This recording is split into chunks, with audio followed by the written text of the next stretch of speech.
We are making our way through Gemini season. As you can see, the sun is right here, about halfway through Gemini season. And if nothing else, what we can discover during Gemini season is the contents of our mind. What is inside of our mind, our thoughts, our ruminating patterns and mental loops that we can get into. Gemini rules the mind, the intellect, the thoughts. It's the first air sign in the zodiac, right? There's 3 air signs. Gemini is the first one. So Gemini is about communication. As Aries is the first sign in the zodiac, and then Taurus, and then Gemini, we're moving through the human life cycle. So Aries is being born. Taurus is like, okay, this is my stuff. This is what belongs to me. And Gemini is, this is how I communicate. This is how I express. This is how I've learned to speak up for myself, to share my thoughts, to express my ideas. This is the contents of your mind.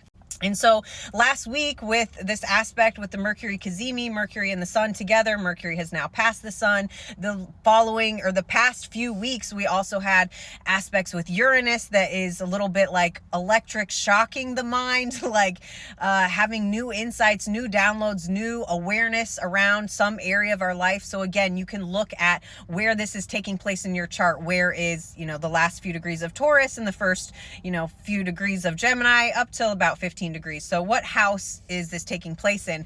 And that is the area of your life that is being impacted by this transit and by Gemini season.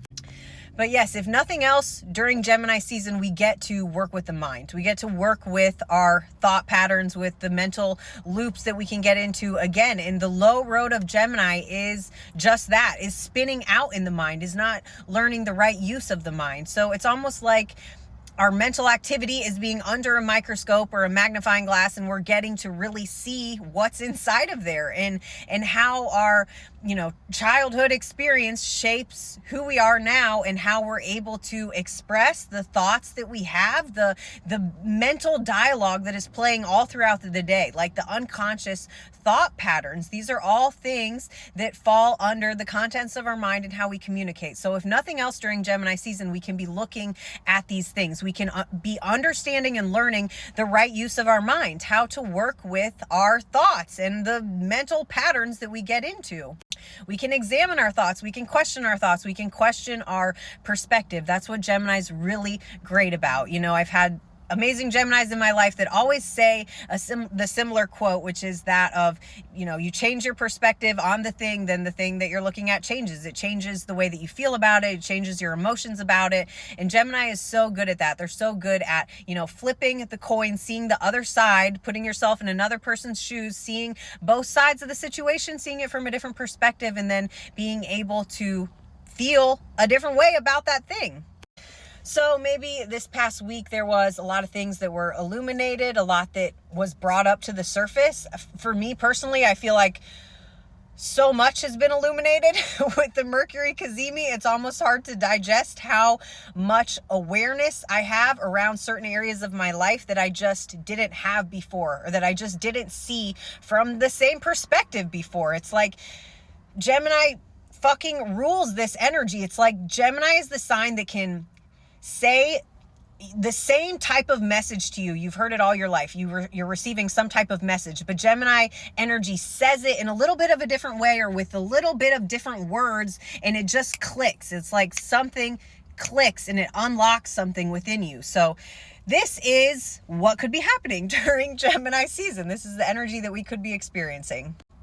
And yes, it's been realization after realization is what it feels like. So now it is up to us on how we work with that information. What do we do with it? How do we train our mind? How do we learn the right use of our mind? And that is the highest expression of Gemini, right? They are the clear channel at its highest expression, when it's able to quiet the mind and not get caught in the details and all of the possibilities. When it's able to be a clear channel, it just flows out of them. It just has a way with words, whether they're speaking or they're writing, it's just moving through them. They're just a channel. They're just a conduit for it to move through them. That is its highest expression.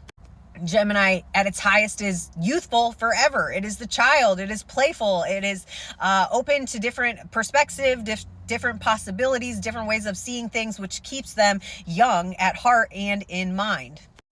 So that is a little update about Gemini season and where we're at right now at the start of this week with the Gemini energy. Mercury is still making some moves this week, so we are still uncovering things within our mind. Mercury is actually the ruler of the South Node, so we are working in a close relationship with Mercury throughout the whole year. You can look at Mercury in your chart and better understand how it's interacting and impacting you in your life. But I hope this is helpful and supports you in just understanding the energy that we're currently moving through and how to best navigate it and learn the right use of our minds.